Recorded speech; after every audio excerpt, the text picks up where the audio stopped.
이제 주의 말씀을 듣겠습니다. 주여 말씀하여 주시고 주의 종들 들을 때에 그 말씀이 우리 삶 가운데 회복이 되어지고 기쁨이 되어지고 큰 은혜의 말씀 되어지도록 우리 하나님께서 우리 가운데 역사하여 주시옵소서. 우리 구주 예수 그리스도를 받들어 감사하며 기도드리옵나이다. 아멘. 할렐루야. 옆에 분들한테 인사하시기 바랍니다. 좋은 일이 있습니다. 잘 되고 있습니다. 한 주간 잘 지내셨습니까?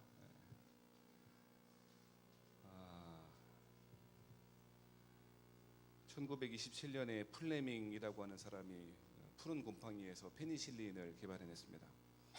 이전까지는 박테리아성 질환이 걸리면 거의 죽게 되었습니다. 그냥 대책 없이 그냥 죽는 것이 일반적이었습니다. 그런데 플레밍이라고 하는 사람이 1927년도에 푸른 곰팡이에서 페니실린이라고 하는 항생제를 최초로 개발함으로 말미암아 큰 의학적 발전과 수많은 생명을 구할 수가 있게 되었습니다. 얘기를 들어보니까 참 아주 우연찮은 방법으로 그게 발견했더라고요. 이 사람이 플레밍이 연구실에서 박테리아나 세균에 대해서 연구하고 조사하는 가운데 우연찮게 콧물을 떨어뜨렸대요. 배양하는 그 세균에. 그런데 콧물이 떨어진 자리에는 세균과 박테리아가 다 죽었다는 것입니다. 그리고 더 이상 증식하지 않았다는 것입니다. 그래서 이것을 보고 우연찮게 떨어진 콧물을 보고 이게 뭔가 있겠구나 싶어서 연구하게 되었고 결국 푸른 곰팡이에서 페니실린이라고 하는 항생제를 만들어냈다는 것이죠. 참 기적적인 발견과 연구는 그렇게 되는 경우가 종종 있나 봐요, 그죠? 아무튼지간에 그렇게 했다는 것입니다. 그래서 이 페니실린 때문에 수백만의 환자가 살게 되어지는 좋은 일이 많이 생겼던 것이죠. 그런데 최초의 페니실린 항생제가 개발된 이후로 이 항생제에 대해서 많은 세균들이 내성을 갖게 되는 문제가 최근에 심각해지고 있다는 보고가 있습니다. 그래서 최근에는 어떠한 항생제라도 듣지 않는 박테리아, 슈퍼박테리아가 많이 생기게 됐다는 것이죠. 이런 겁니다. 다제내성균이라고 하는 것이 슈퍼박테리아인데 황색 포도알균이라고 하는 게 있대요. MRSA. 그리고 반코마이신 내성 장구균이라고 하는 게 있답니다. 반코마이신이라고 하는 게 우리 마이신 그러잖아요. 잘은 몰라도 그 마이신이 반코마이신이 그런 마이신 그 종류의 하나인데 이게 가장 강력한 항생제래요. 약사 선생님 맞아요? 맞대요. 약사 선생님 맞다니까 맞겠지. 그러니까 가장 강력한 항생제가 반코마이신인데 그 반코마이신에도 내성이 생긴 장구균이라는 게 있다는 거예요. 그래서 그게 VRE라고 불리는 것입니다. 근데 이것은 이 반코마이신이나 카바페넴이라고 하는 가장 강력한 항생제마저도 듣지 않게 되어지면 더 이상 방법이 없다는 거예요. 손쓸 방법이 없다는 거예요. 그래서 죽어가는 것이죠.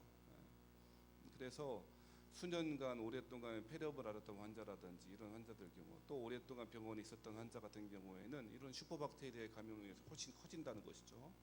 그래서 미국은 한 해에 이 슈퍼박테리아 때문에 죽는 인원이 한 해에 19,000명 이상 된다는 것입니다. 하여간 우리 하여간 그 정도 죽는 거야 뭐죠. 근데 이 19,000명이 얼마나 많은 숫자냐면 한 해 동안에 에이즈로 죽는 숫자만큼 된다는 거죠. 우리는 에이즈 하면 아이고 그거 큰일 났다 어떡하나 하지만 그것 이상으로 죽는 것이 슈퍼박테리아 감염에 의한 사망이라는 것입니다. 그야말로 소망이 없는 거죠. 어떻게 할 수가 없는 거예요. 그냥 걸리면 죽어야 되는 경우 일반적인 거예요. 그러니까 반코마이신 들면 괜찮은데 그것마저도 안 듣는 균이 생기면 어떻게 할 수가 없는 것입니다.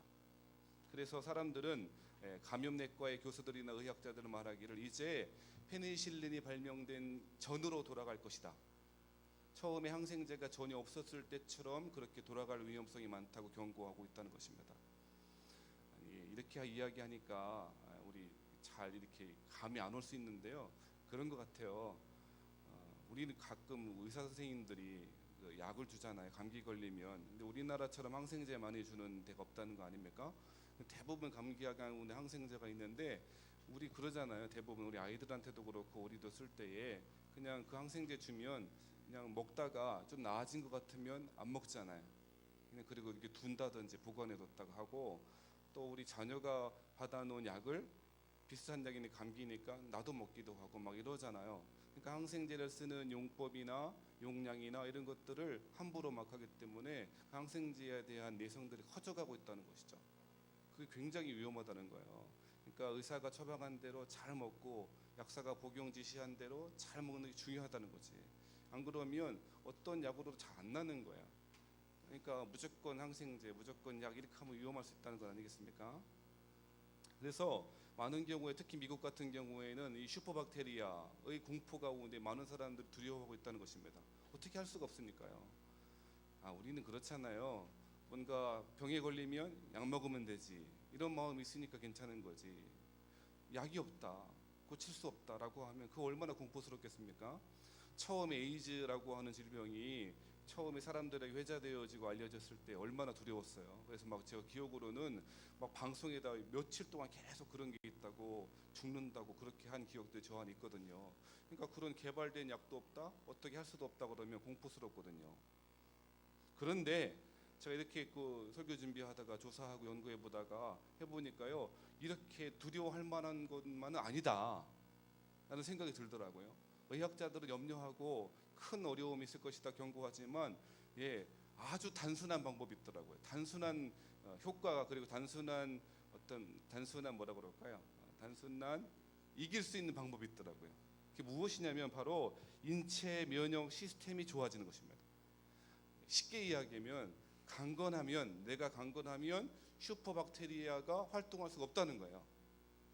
슈퍼박테리아는 여러분요, 희한한 게 뭐냐면 내성에 어떤 항생제에 대해서는 내성이 강한데, 그리고 어떤 항생제 듣지 않는데, 신기한 건 인체가 가지고 있는 면역 시스템을 만나면 다 죽는데요.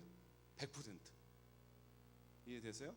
그러니까 인체가 건강하면 내가 어떤 박테리아나 세균이 들어와도, 심지어 그것이 MRSA나 VR이나 슈퍼박테리아가 다제 말도 어려운 아무튼 그게 들어와도 내 몸이 강건하면 어떻다는 거예요? 괜찮은 거예요. 오케이, 노 프라블럼인 거예요. 아무 상관없다는 거예요.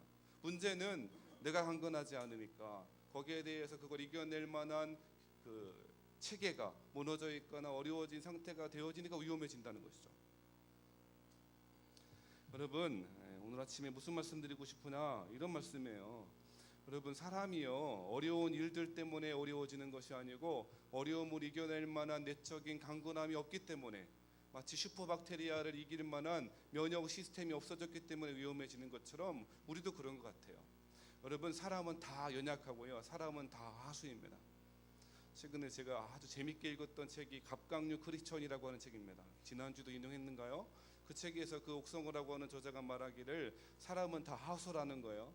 그러면서 재밌게 예를 들었어요. 뭐라고 예를 들었냐면, 내가 그토록 미워하고 싫어하는 사람이 있는데 그 사람이 결혼식이나 잔치나 이런 돌잔치나 이런 가운데 50만 원만 들고 오면 그 사람에 대한 평가가 완전히 바뀌게 되는, 그게 사람이라는 거죠.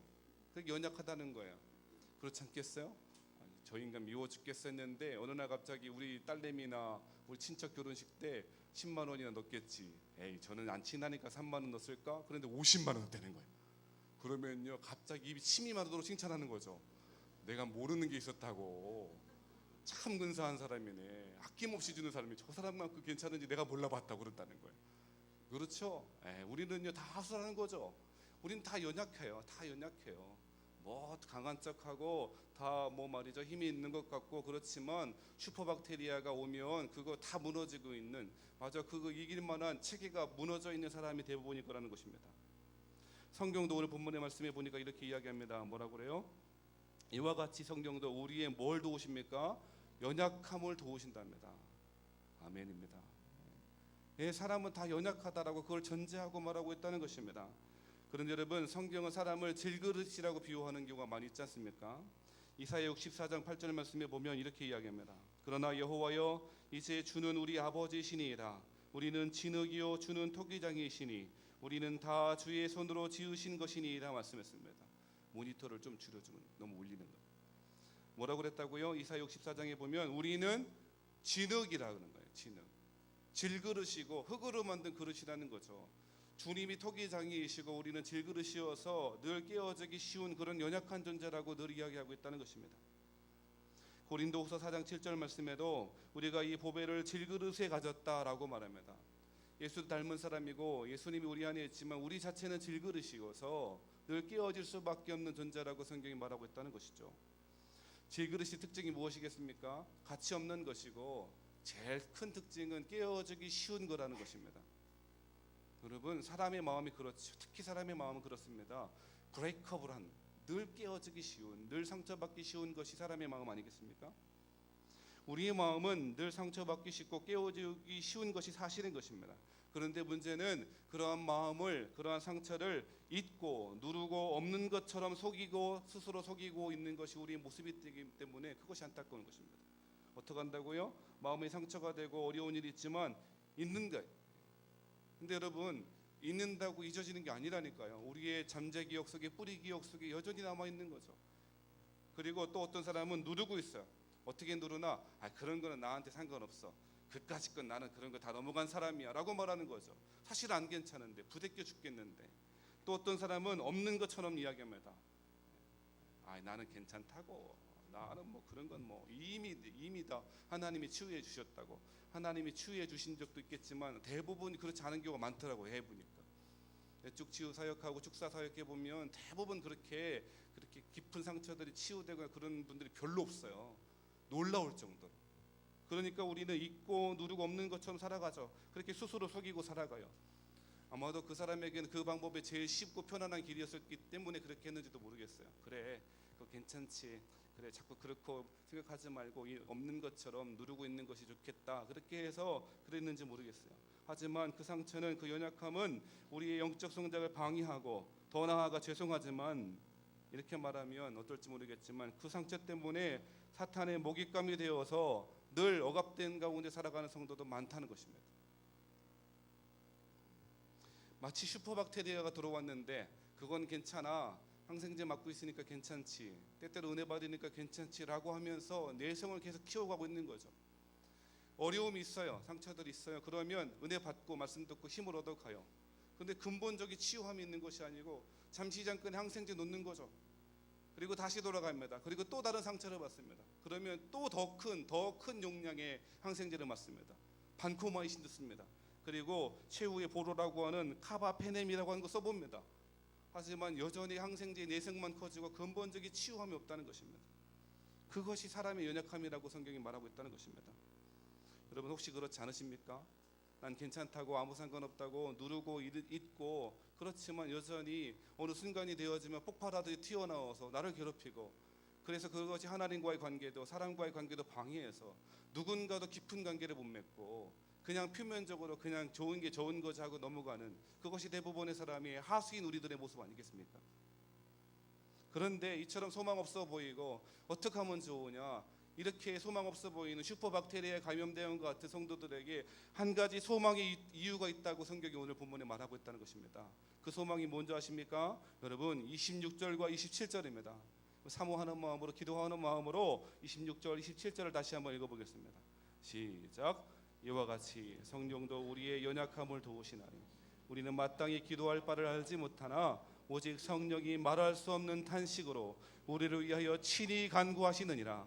마음을 살피시는 이가 성령의 생각을 아시나니 이는 성령이 하나님의 뜻대로 성도들을 위하여 간구하심이라. 아멘. 이렇게 연약한 존재, 깨어지기 쉬운, 상처받기 쉬운 마음을 가지고 늘 상처를 주기도 하고 받기도 하는 성도들에게 한 가지 소망이 있다고 성경이 말합니다. 한마디로 이야기하면, 쉽게 말하면 성령님께서 우리를 위하여, 성도를 위하여 기도하고 계시기 때문이라는 것입니다. 이것이 소망의 이유라고 성경이 말하고 있다는 것입니다. 여러분, 거기 보면 참 우리가 이해하지 못하고 때때로 받아들이지 못할 말이 있습니다. 그것이 무엇인지 아십니까? 26절에 보니까요, 우리는 마땅히 기도할 바를 알지 못한다는 것입니다. 의아하게 생각될 분이 도로 있을 것입니다. 내가 무엇을 기도하는지 모르는 사람이 어디 있겠습니까? 물론 방언을 받았는데 방언 통변을 못하시는 분들은 무엇을 기도하는지 모를 수 있습니다. 하지만 대략은 마음을 실어 기도하기 때문에 알지요. 그건 말고요, 은사적으로 생각하는 건 말고, 우리가 왜 무엇을 기도하는지 모른다는 것이 무슨 말입니까? 다 알고 있지 않습니까? 물론 1년 전에 뭐 기도하셨어요? 물어보면 모르겠지만 늘상 기도하고 간절한 기도의 소원들 제목들이 있지 않습니까? 그걸 모르다니요. 무슨 말이겠습니까? 요한복음 16장 24절 말씀에도 이렇게 이야기합니다. 지금까지는 더 한 발 더 나아가 지금까지는 너희가 내 이름으로 아무것도 구하지 아니하였으나 구하라 그리하면 받으리니 너희 기쁨이 충만하리라. 여자 화장실 일본 화장실 문에 붙여놓은 겁니다. 이 말씀. 원래는 남자 화장실이었는데 뭐라고 그랬다고요? 너희가 지금까지는 너희가 내 이름으로 아무것도 구하지 아니었다는 것입니다. 아무것도 안 구했대요. 아니 이게 어떻게 말입니까? 제자들이 얼마나 구했습니까? 요구하고 또 요구하고 여러 가지 기도를 했음에도 불구하고 지금까지는 아무것도 구하지 아니었다고 예수님 말씀하고 있습니다. 이러한 질문에 대해 해답을 우리는 마가복음 10장에 찾아볼 수 있을 것 같습니다. 마가복음 10장에는요 세베대의 아들 이야기가 나옵니다. 세베대의 아들 야고보와 요한이 주님께 요청했습니다. 이렇게요. 선생님, 우리가 무엇이든지 우리의 구하는 바를 우리에게 하여 주시기를 원하옵. 그러니까 백지수표 달라는 거죠. 일단 내가 뭘 구할 텐데 무조건 주세요. 백지수표 주세요. 그렇게 말하고 있다는 것입니다. 그랬을 때에 그들이 구하는 것은 무엇이었습니까? 여러분 잘 아시는 대로 여짜오되 주의 영광 중에서 우리를 하나는 주의 우편에 하나는 좌편에 앉게 하여 주옵소서라고 하는 것이었습니다. 그랬을 때에 주님이 뭐라고 말씀하셨습니까? 이렇게 해요. 마가복음 10장 38절 말씀, 예수께서 가라사대 너희 구하는 것을 너희가 알지 못하는도다 말씀했습니다. 너희가 구하는 것을 너희가 알지 못하는도다. 실제로 내가 무슨 기도 제목을 가지고 있고 어떻게 기도했는지 자체를 모르는 것은 아닐 것입니다. 하지만 성경은 많은 경우에 구하지도 않았고 구하는 것이 무슨 의미를 가지고 있고 그것이 어떤 결과를 가져올지에 대해서 너희는 예측도 못하고 알지 못한다고 성경이 말하고 있는 거죠. 이 이야기를 하면 제가 지금 설명드린 말씀이 확실히 이해가 될 것 같아요. 여러분 원숭이의 손이라고 하는 소설이 있습니다. 아주 짧은 소설. 혹시 본 적 있으십니까? 들어는 봤습니까? 소설을 읽으십니까? 우리가 읽는 거는 청구서 그죠? 꼼꼼하게. 원숭이의 손이라고 하는 윌리엄 제이콥슨가 아무튼 갑자기 생각 안 나네. 그 사람이 지은 소설이 있어요. 원숭이의 손은. 거기 보면 미스터 화이트라고 하는 그 부부가 살아요. 화이트 남자, 아내 부인 화이트, 그리고 아들이 한 명이 등장합니다. 이 아들에게 이 가족이 살고 있었는데요. 노동하며 일하며 살고 있던 이 가족에게 인도에서 같이 복무했던 선임하사인 모리스라고 하는 사람이 어느 날 찾아옵니다. 그리고 인도에서 한 마법사가, 소설이니까 이해하세요. 마법사가 주술사가 선물했다라고 하는 원숭이 손을 줍니다. 다 썩은 아마 뼈 같은 거겠죠. 그런데 이 원숭이 손은 세 가지 소원을 들어준다는 것입니다. 그래서 이 모리스라는 사람에게서 이 가족이, 화이트 가족이 좀 불길한 예감이 들지만 그 손을 받습니다. 그런 가운데 가족이 막 상의합니다. 소원을 빌어볼까 말까. 아이 그런 게 어디 있냐고 설왕설래합니다. 야 그 거짓말이지. 야 그리고 이 뼈 조각, 원숭이 뼈 조각 하나가 무슨 소원을 들어줘. 그러는 가운데 설왕설래하다가 그래도 믿져야 본전이니까 한번 해보자고 결심합니다. 그리고 첫 번째 소원을 빌게 되어요. 그 첫 번째 소원은 화이트가 빌게 되었는데 그 소원은 집값이 있는데 마지막 집값, 월세를 내야 되는데 마지막 집값이 200파운드 정도 된다는 거예요. 그래서 200파운드를 얻었으면 좋겠다. 믿건 말건 그냥 그런 가운데 의심하는 가운데 200파운드 주세요. 그렇게 소원을 빌었던 것입니다. 그렇게 빌자 아무런 일이 벌어지지 않았습니다. 그리고 여전히 그 다음 날 그 아들은 일터에 공장에 출근하게 되었습니다. 그리고 그 아들이 돌아올 쯤 되었을 때 아들이 돌아오지 않고 희한하게 그 공장에 한 직원이 그 집, 화이트 씨의 집에 찾아옵니다. 문을 두드립니다. 그래 들어와서 말하기를 선생님 참 불행한 이야기지만 죄송스러운 이야기지만 당신의 아들이 공장에서 일하다가 죽었습니다. 손이 빨려 들어가서 죽었다는 거예요.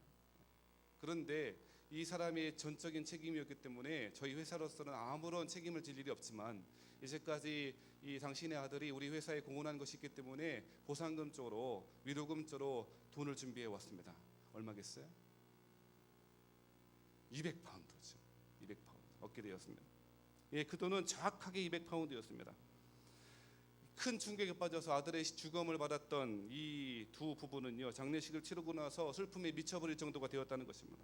그러는 가운데 남편 화이트는 한 가지 소원을, 그 아내 화이트는 한 가지 소원을 빌게 되어지면, 두 번째 소원이 무엇이겠습니까? 예상하신 대로 내 아들이 살아 돌아오게 해달라는 것이었습니다. 그리고 그 소원을 빌었던 그 저녁 밤에 비가 내리고 캄캄한 밤 가운데 어디서 자기 집 문을 쿵쿵쿵쿵 두드리는 소리가 납니다. 아주 깜짝 놀라면서, 이게 원래 호러 소설이라 하는데 제가 전달이 되려는지 모르겠어요. 문을 두드리죠. 그렇게 두드렸을 때 남편 화이트는 직감적으로 알았습니다. 그것이 그 아들의 유령이었던 사실을. 그런데 이 유령이 된 아들을 들여보내려고 생각을 하니까 그 공장의 기계에 끼어서 들어가서 아주 만신창이가 되었을 자신의 아들의 모습을 볼 용기가 없었습니다. 그리고 자기 아내에게도 그 아들을 보여줄 용기는 더욱더 없었던 거죠.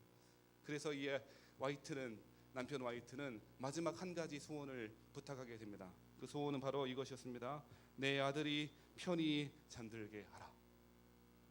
이렇게 소원을 빌자마자 그 쿵쿵거리는 그 두드림의 소리는 없어지고 다시 평안을 찾게 되었다는 것입니다. 이것이 원숭이의 손이라고 하는 소설의 대략의 내용인 것입니다. 사랑하는 여러분, 우리는 늘 기도합니다. 그리고 새벽으로도 기도하고 밤으로도 기도하고 또 금식하며 애통해하며 간절한 마음의 소원을 따라 기도하는 것이 우리 성도들의 모습이겠죠. 하지만 여러분, 어쩌면 우리가 들어야 될 말씀이 있다면 이것 아니겠습니까? 너희는 너희가 무엇을 구하는지 알지 못하는도다. 이것이 우리의 연약함입니다. 늘 기도하지만 그것이 나에게 어떤 의미가 있는지, 그것이 어떤 나에게 영향을 미치게 될지 우리 알지 못합니다. 그저 보이는 대로, 정욕대로, 원하는 대로 그냥 그렇게 구합니다. 남들 사는 대로 하나님 그러고 주셔야죠 라고 그렇게 살아가는 것입니다. 그것이 우리의 연약함이죠. 그런 연약함 가운데, 이런 연약한 사람들 가운데 하나님이 어떻게 하신다고요? 성령을 통하여서 그 성령님이 말할 수 없는 탄식하면서 도대체 무엇을 구하는지도 모르고 그것이 어떠한 영향을 미칠지도 모르는 그런 어리석고 연약한 성도들을 위하여서 탄식하면서, 그건 어머니의 탄식 아니겠습니까? 내 아들아 내 딸아 무엇 구하고 있냐, 그렇게 탄식하시면서 기도하고 있다는 것입니다. 이 기도하시는 성령님 때문에 우리의 가운데 소망이 있다는 것이죠. 아멘 할 타이밍이에요 여러분.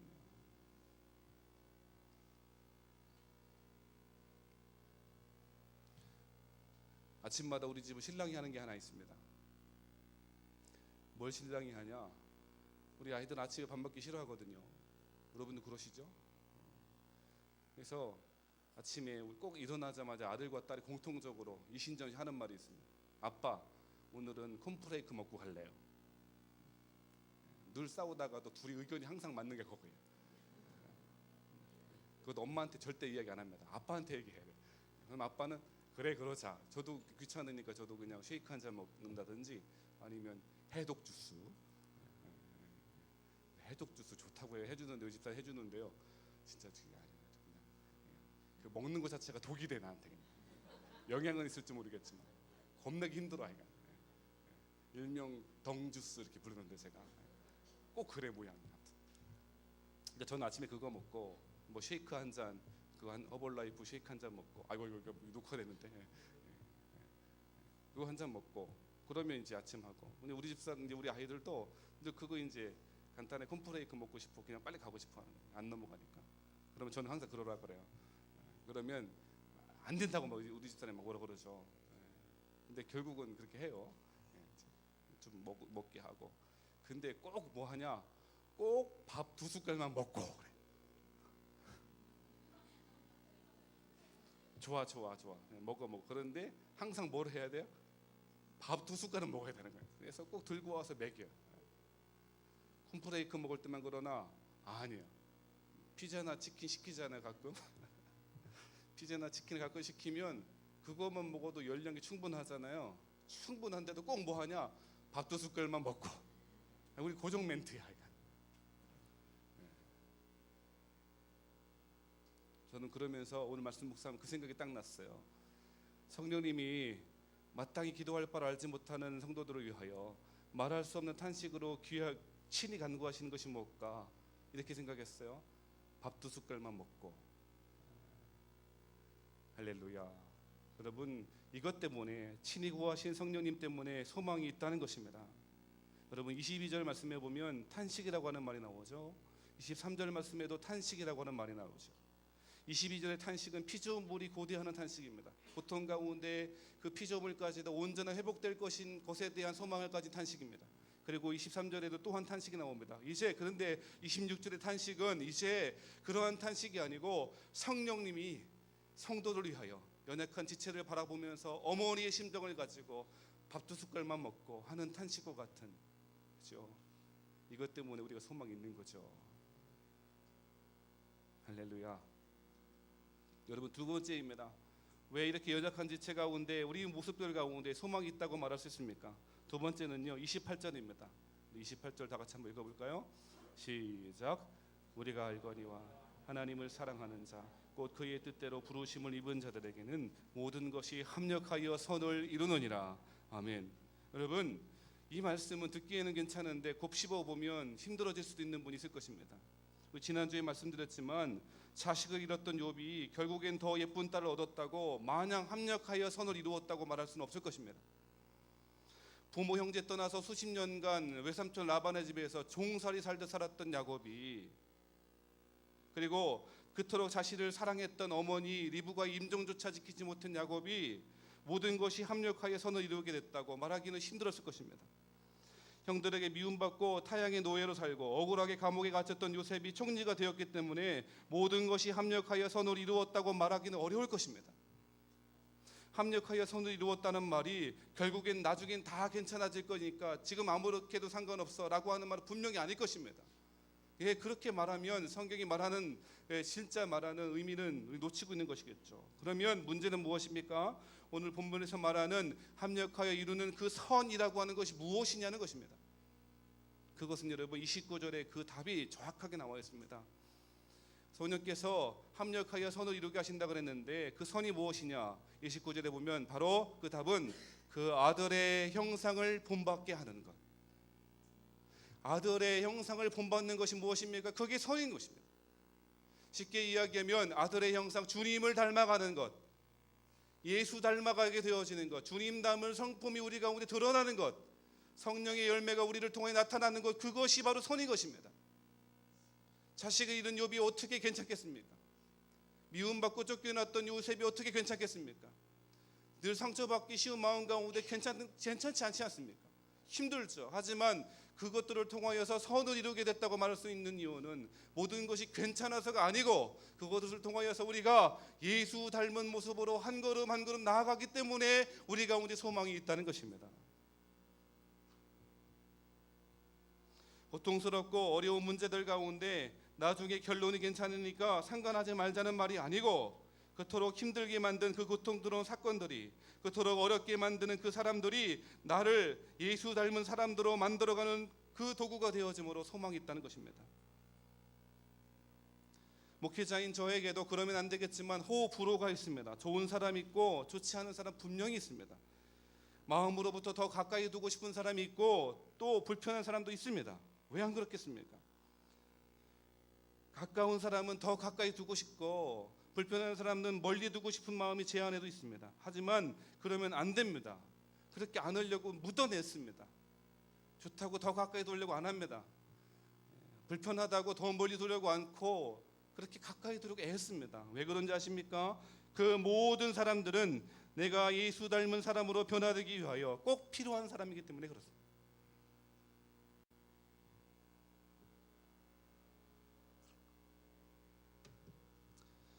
우스갯소리로 제가 그런 얘기 많이 하거든요. 마징가제트 피하면 로버트 태권브이 오는 거고요. 로버트 태권브이 피하면 슈퍼맨도 오고 배트맨도 오고 그리고 아이언맨도 오고 용가리도 오고 막 다 옵니다.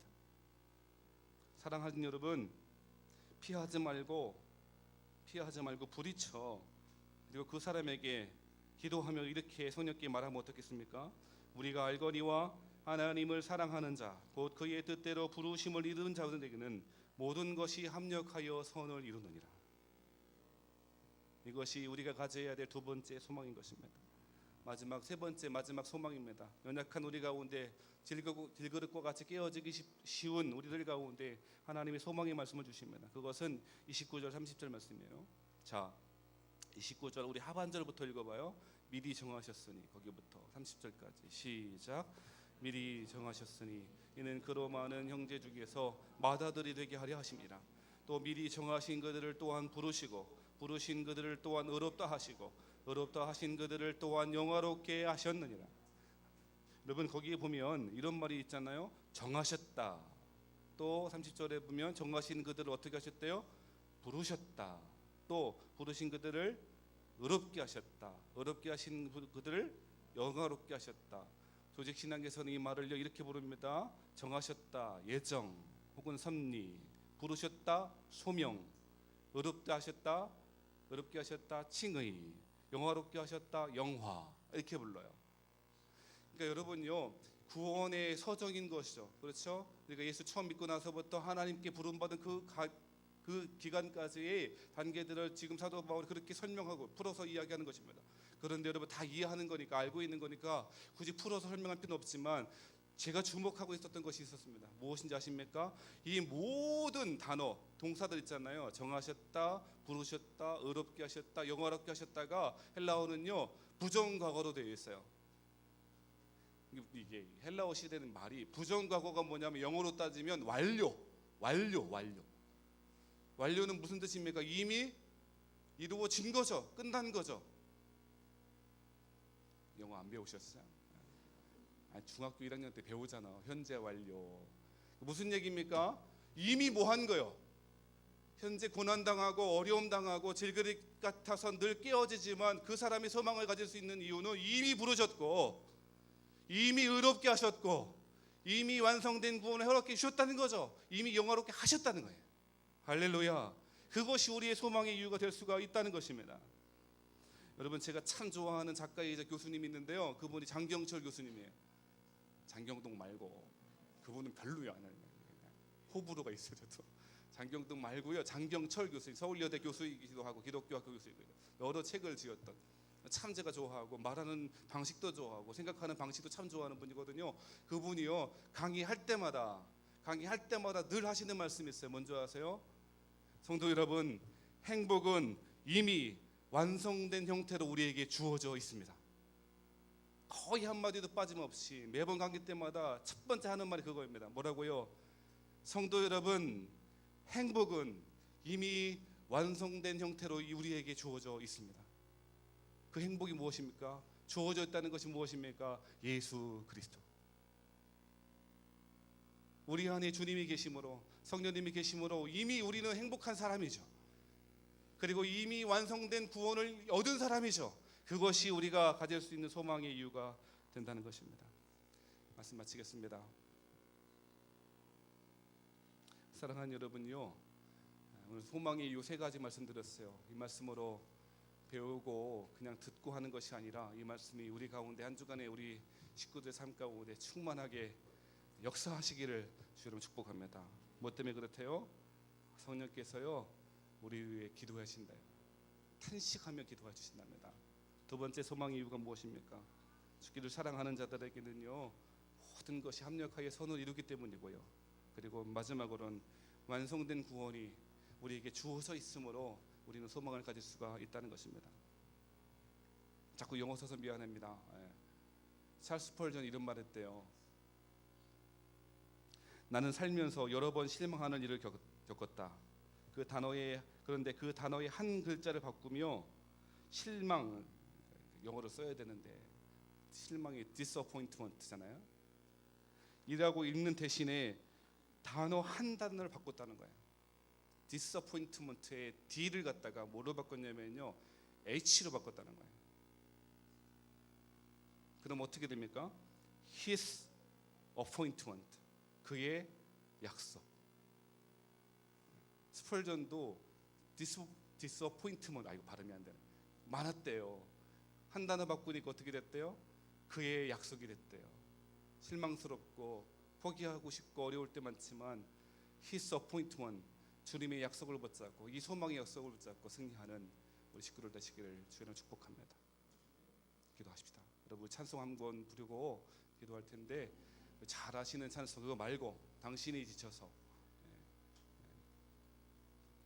당신이 지쳐서 기도할 수 없고 그 찬송 우리 기도하는 마음으로 찬송 부르고 기도하십시다.